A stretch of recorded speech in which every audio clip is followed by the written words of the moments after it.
Jadi untuk video kali ini pertama kali perkenalkan dulu, nama saya Robi. Nama kakak aja kali ya, atau nama gua. Ya, nama kakak Robi. Kakak juga suka banget berkecimpung di bidang bahasa Inggris. Ini di dalam video ini kakak mau coba kasih beberapa informasi terkait dengan English exam atau English proficiency test. Jadi salah satu tes atau salah satu exam yang masih banyak dibutuhkan di negara kita Indonesia, yaitu TOEFL guys. Nah, jadi sebelum kita ke tesnya, kali ini kakak mau khusus membahas tentang TOEFL di bagian grammarnya. Itu di part 2. Jadi TOEFL itu sebenarnya ada dua jenis. Nah, kita kasih info sedikit ya. Jadi pertama ada yang namanya TOEFL ITP atau Institutional Test Paper, sama yang kedua TOEFL IBT atau Internet Based Test. Nah, jadi yang sekarang dibahas itu adalah TOEFL ITP. Nah, perlu dipahami bahwa TOEFL ITP itu nggak bisa dipakai buat scholarship ke luar negeri. Misalkan kalian mau beasiswa sekolah di UK contoh ya. Nah, kalian nggak bisa pakai TOEFL ITP karena TOEFL ITP hanya diakui secara institusional. Berarti hanya di Indonesia aja. Jadi kalau kalian misalkan mau ngambil scholarship dalam negeri nih, ke UI, UGM atau ITB, nah itu bisa pakai TOEFL ITP. Biasanya skor standarnya itu sekitar 550 ke atas. Nah, masing-masing universitas punya kebijakan sendiri. Mereka mau standar TOEFL-nya berapa. Nah, jadi perlu diingat untuk TOEFL ITP itu hanya berlaku di negara kita aja. Ya, atau secara institusional. Oke, nah sekarang di video ini kakak mau membahas tentang bagian grammarnya. Jadi ada 3 part dalam TOEFL ITP. Yang pertama ada listening, terus ada structure and grammar and written expression, sama yang terakhir reading. Oke, untuk writing itu biasanya for request. Sekarang kita mau bahas yang part 2. Ada 40 soal guys. Nah, mungkin untuk di video ini kita cuma bisa bahas sekitar 10 ya. Nanti kita buat bagian aja untuk videonya supaya lebih enak. Kalau terlalu panjang kan juga nggak bosen kali ya. Oke, nah sekarang kita langsung mulai aja ke soal yang pertama. Nah, untuk ini hanya satu tips aja dari kakak. Kalau kalian mengerjakan bagian grammar untuk soal TOEFL, pastikan kalian bisa menjawab pertanyaannya itu hanya dalam waktu maksimal 30 detik. Kenapa? Karena part ini itu soalnya ada 40 guys. Dan 40 soal itu hanya dikerjakan dalam waktu 25 menit. Jadi kalau misalkan kita hitung-hitung satu soal 30 detik maksimal, berarti kalian cuma butuh waktu 20 menit untuk menjawab 40 soal. Tapi terkadang kan ada beberapa soal yang lebih sulit dari soal yang lain. Nah, berarti kalian harus sebisa mungkin memanage waktunya. Untuk soal yang mudah kalian bisa menjawabnya kurang dari 30 detik. Sehingga kalian punya waktu lebih untuk menjawab pertanyaan yang mungkin lebih sulit. Gitu, satu tip aja. Nah, sekarang kita coba untuk soal yang pertama. Silakan dikerjakan dalam waktu 30 detik dari sekarang. Kakak tunggu.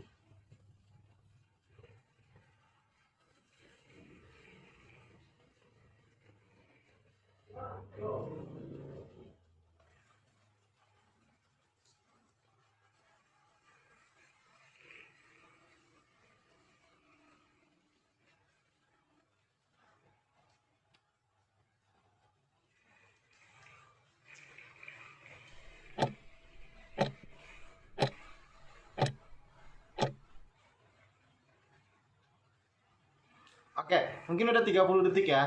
Nah, beberapa dari kalian mungkin udah bisa menjawab soal ini kurang dari 30 detik. Nah, sekarang kita akan mencoba mencari jawaban yang benar apa dan membahas di setiap jawaban kenapa dia salah dan kenapa dia benar. Oke, dan mungkin beberapa cara kali ya gimana menjawabnya biar cepat, terus mengidentifikasinya biar cepat. Oke, sekarang kita coba ke pembahasan yuk. Lanjut. Oke guys. Nah, tadi kan udah 30 detik ya dikasih waktu untuk menjawab pertanyaan nomor satu. Nah, jadi pertanyaan nomor satu, kalau kita baca, bla bla bla, range in color from pale yellow to bright orange. Nah, jadi kira-kira sebenarnya apa sih yang dibutuhkan di blank ini guys? Misal ya, kita bahas dari ujung D, dari D. Untuk pilihan yang D misalkan, kata canaries that are. Nah, kalau kita bahas, kalau kita perhatikan, sebenarnya yang miss di pertanyaan nomor satu itu adalah subjeknya. Oke, single,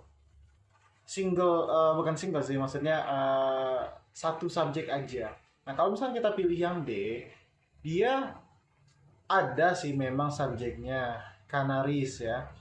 Tapi dengan kata that are, itu dia menunjukkan bahwa ada kalimat lain guys, sehingga dia nggak bisa masuk ke soal nomor satu. Soal nomor satu itu dia hanya butuh subjek tunggal, bukan subjek single, salah, subjek tunggal. Nah, kalau yang D dia nggak tunggal. Nah, sama dengan yang C, dia juga bukan subjek tunggal karena ada kata that di depannya. Nah, sementara yang B, nah itu adalah jawaban yang paling tepat karena pilihan B, canaries, itu adalah subjek tunggal di antara pilihan A, B, C, dan D. Jadi pilihan A, C, dan D itu dia belum tepat karena yang dibutuhkan adalah subjek tunggal. Sedangkan pilihan A, C, dan D itu bukan subjek tunggal. Masing-masing punya temennya guys. Kayak canaries which, that canaries, canaries that are. Jadi yang paling tepat pilih jawabannya atau pilihannya adalah yang B untuk pertanyaan nomor satu. Oke, sampai sini ada yang mau ditanyakan? Nah, jadi untuk soal seperti ini guys, ini pertanyaan yang paling simple. Kita hanya disuruh mencari subjek yang hilang. Tahu dari mana sih kak kalau subjek yang dicari di sini? Lihat aja kalau ketika kita baca kalimat dia ada berapa verb. Misalkan di kalimat yang ini, yang mana sih verbnya? Nah, kalau kalian perhatikan, verbnya itu adalah di kata range. Sehingga karena dia ada verb range, otomatis sebelum kata verb, ya subjek. Maka cari aja subjeknya di pilihan. Gitu. Oke, ada pertanyaan? Lanjut ya, kita lanjut ke pertanyaan kedua. Yuk, silakan. Sama sistemnya, dijawab selama 30 menit. 30 menit, 30 detik dari sekarang.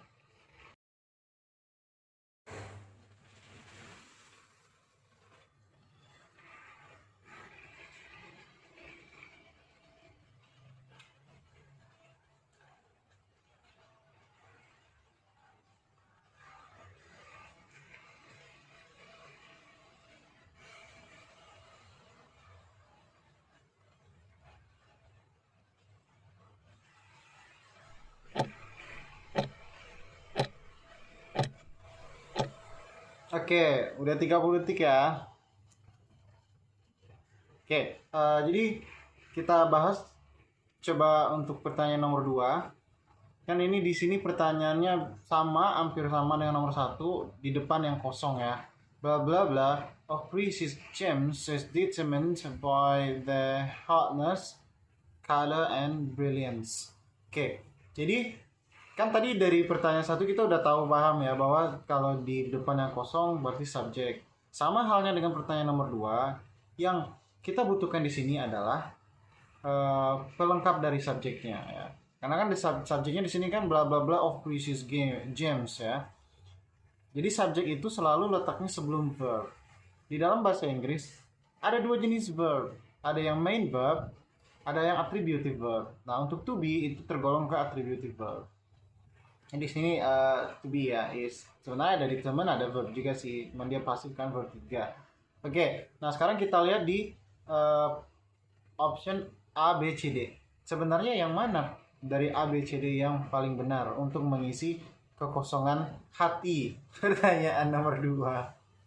Oke, nah kalau kita lihat satu persatu ya, dari option A, B, C, D, sebenarnya yang dibutuhkan untuk mengisi kekosongan hati pertanyaan nomor 2 itu adalah subjek. Normalnya subjek itu adalah orang, oke, normalnya. Tapi benda juga bisa jadi subjek. Malah biasanya benda itu berfungsi sebagai subjek. Nah, ada beberapa jenis benda dalam bahasa Inggris. Oke, kita singkat aja, nggak usah terlalu panjang penjelasannya, karena kalau jelasin benda, panjang banget. Jadi benda itu sebutannya nouns. Ada beberapa jenis nouns dalam bahasa Inggris. Nah, di sini kenapa kakak bisa tahu yang dibutuhkan adalah nouns, karena ada kata of. Biasanya kata sebelum of itu adalah noun, kata benda ya. Misal the book of Muhammad, jadi book adalah buku. Misalkan lagi the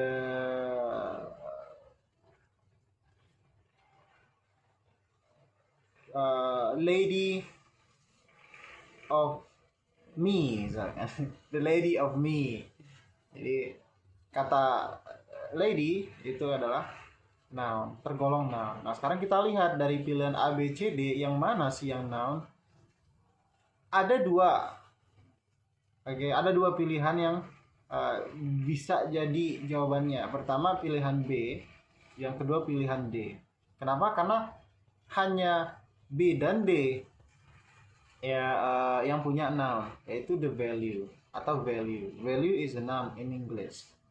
Berarti kita harus erase option A dan option C. Nah, sekarang kita pilih dari B dan D, yang mana yang paling tepat? Pilihan yang paling tepat adalah pilihan D.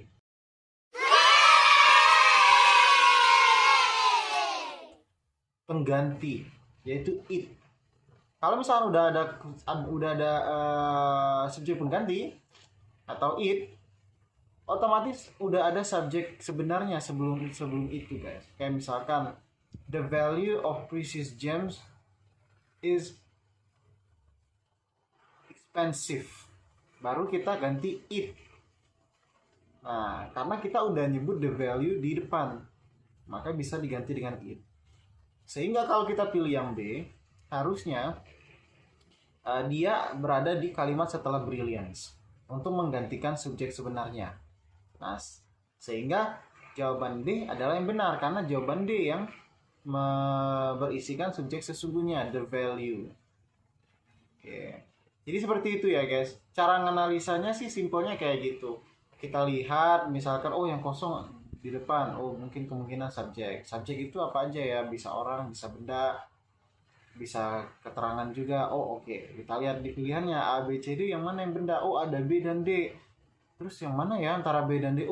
Yang B ini salah nih, karena dia udah pakai subjek pengganti, padahal subjeknya belum disebutin. Hingga jawabannya yang D. Oke, gitu. Udah clear sampai sini untuk pertanyaan nomor 2? Oke, clear ya. Baik, kalau gitu kita lanjut ke pertanyaan nomor 3. Let's go.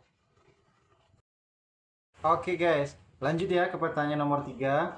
Kita mulai 30 detik dari sekarang. Silakan dicoba jawab pertanyaan nomor 3.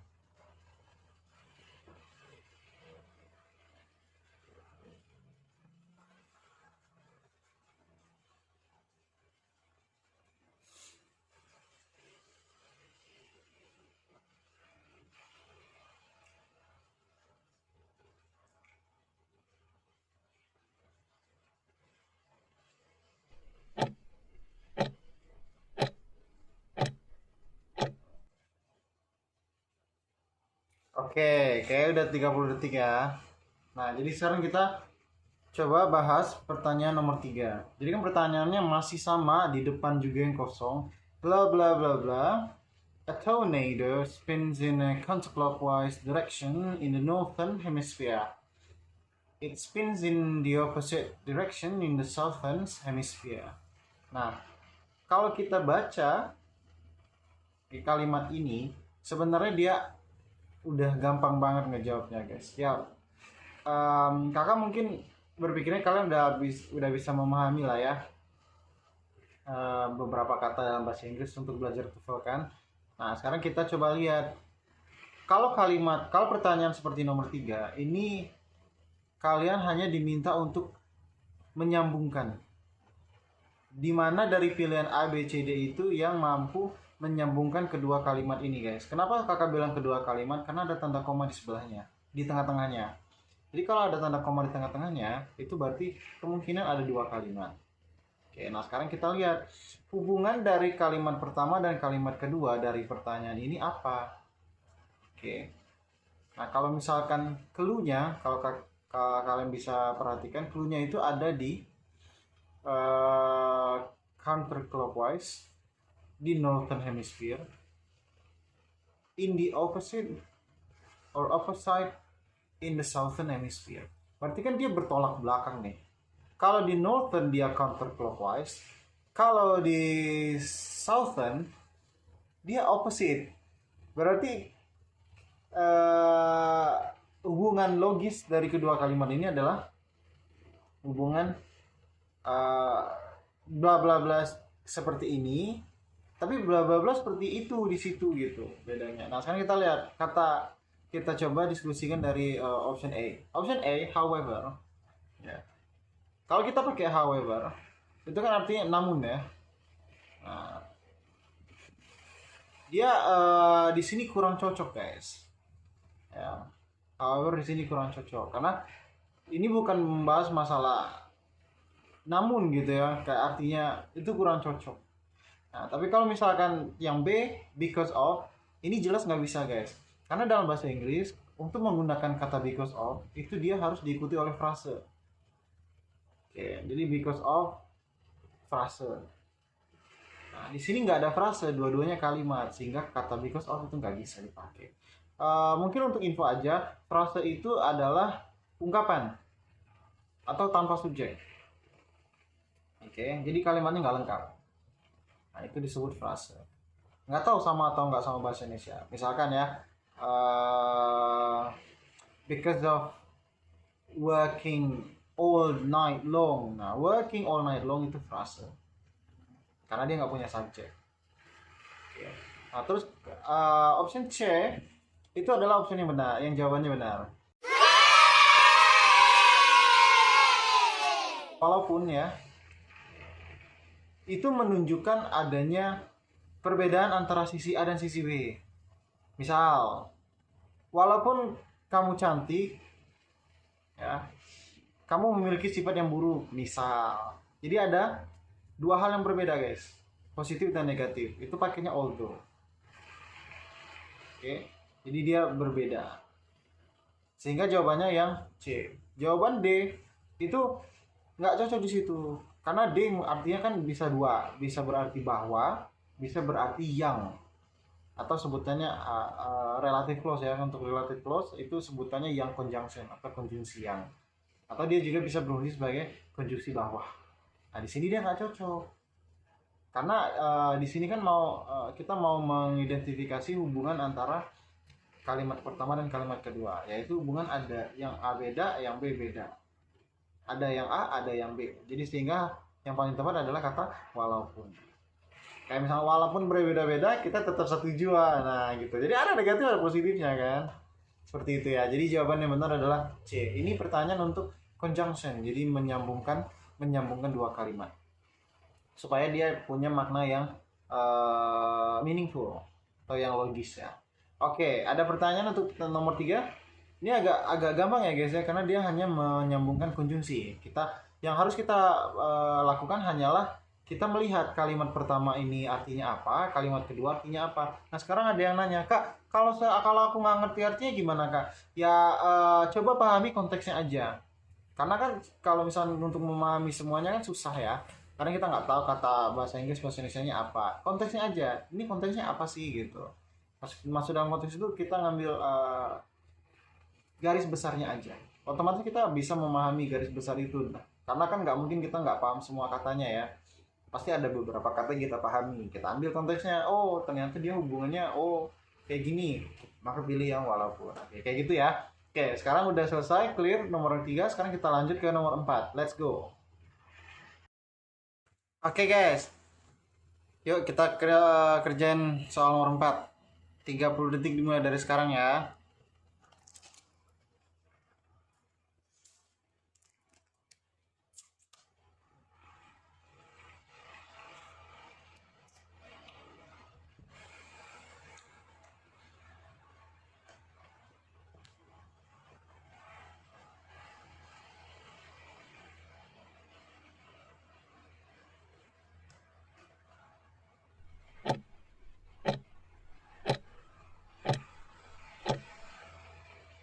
Oke, kayaknya udah 30 detik. Nah, sekarang kita coba bahas pertanyaan nomor 4. Kira-kira kalau dari kalian, apakah jawaban untuk pertanyaan nomor 4? Nah, ini agak beda nih kalau nomor 4. Kan tadi nomor 1, 2, 3 kan kosongnya di depan semua. Nah, sekarang kosongnya di tengah-tengah, guys. Jadi, cara jawabnya gimana? Oke, nah sekarang kita bahas bareng ya. Nah, jadi untuk pertanyaan nomor 4, the Caldecott Medal kosong for the best children's picture book is awarded each January. Nah, jadi perlu diketahui dulu tipe pertanyaan seperti ini itu namanya additional information. Jadi informasi tambahan. Tahu dari mana kak kalau ini additional information? Ciri dari additional information adalah satu, ada 2 koma.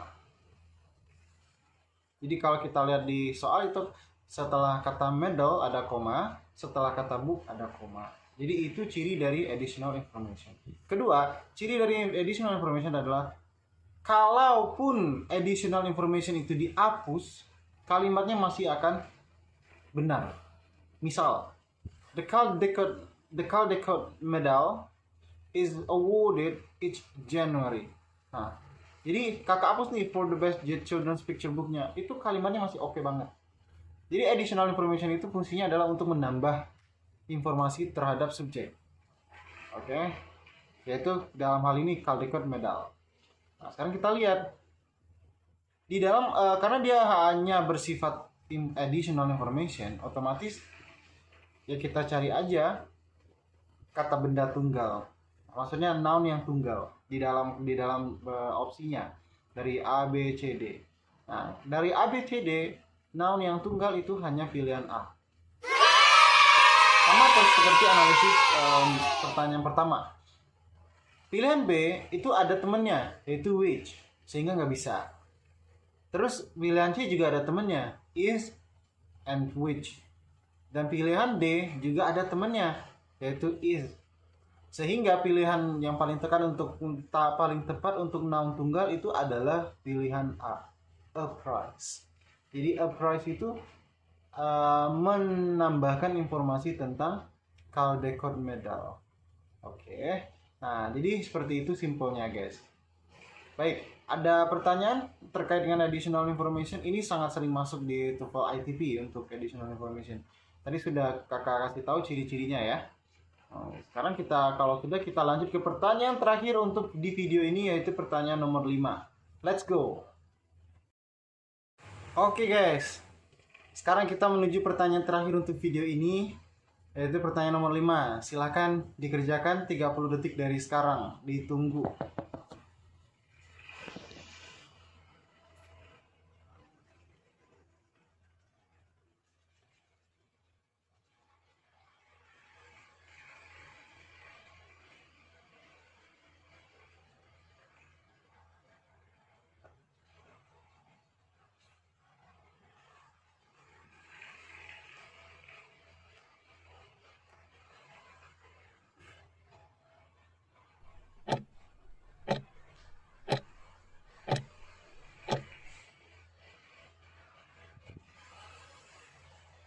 Oke, udah 30 detik ya. Baik, sekarang kita coba bahas pertanyaan nomor 5. Jadi pertanyaan nomor 5 itu, the horn of the rhinoceros consists of a cone of tight bundles of keratin, blah blah blah, from the epidermis. Nah, sama dengan nomor 4, dia kosongnya di tengah. Kira-kira jawabannya apa ya, guys? Oke, kalau gitu kita bahas bareng ya. Nah, sekarang kita lihat. Kalau di dalam pertanyaan nomor 5, ini kita bisa dapatnya gampang guys. Jadi ada satu ciri soal di TOEFL ITP itu yang benar-benar tipikal banget. Nah, jadi yang harus kalian pahami adalah imbuhan me dan imbuhan di. Kalau di bahasa Inggris, imbuhan me itu dia bahasa Inggrisnya pakai ing. Sedangkan imbuhan di dia pakainya verb 3. Nah, jadi kita baca aja kalimat ini ya. Apakah kalimat ini maknanya me atau di? Untuk grow-nya ya, untuk kata grow di option A, B, C, D itu maknanya me atau di. Ini simpelnya aja. Misalnya kita bilang nih, consists of a cone of tight bundles of keratin. Apakah dia bermakna yang tumbuh atau yang menumbuh atau yang ditumbuh? Atau yang bertumbuh atau yang ditumbuhkan. Nah, kalau kita baca kalimatnya, tentunya maknanya ini pasti me. Karena kan dia membicarakan masalah horn itu dari keratin yang tumbuh dari epidermis. Berarti yang tumbuh me kan? Aktif kan dia kalimatnya. Sehingga kalau dia aktif maka kita pakai yang ing. Satu-satunya option yang ing di nomor 5 hanyalah option C. Maka option C adalah pilihan yang tepat. Jadi simpelnya kayak gitu guys. Ketika kalian ketemu pertanyaan dan di optionnya itu ada verb 3 dan verb ing, tentukan maknanya itu apakah me atau di. Kalau dia me langsung pilih yang ing, kalau dia di langsung pilih yang verb 3. Itu aja caranya guys. Dan ini soal yang paling sering masuk di TOEFL ITP. Oke. Nah, kalau gitu nggak ada pertanyaan, 5 soal selesai, pemahaman pembahasan luar biasa. Oke, berikutnya di video berikutnya kakak akan bahas 5 soal lagi masih tentang grammar. Semoga ini video bisa membantu kalian untuk belajar dan meningkatkan skor kalian di tes TOEFL. Oke. Terus ketemu lagi next time. See you, bye bye.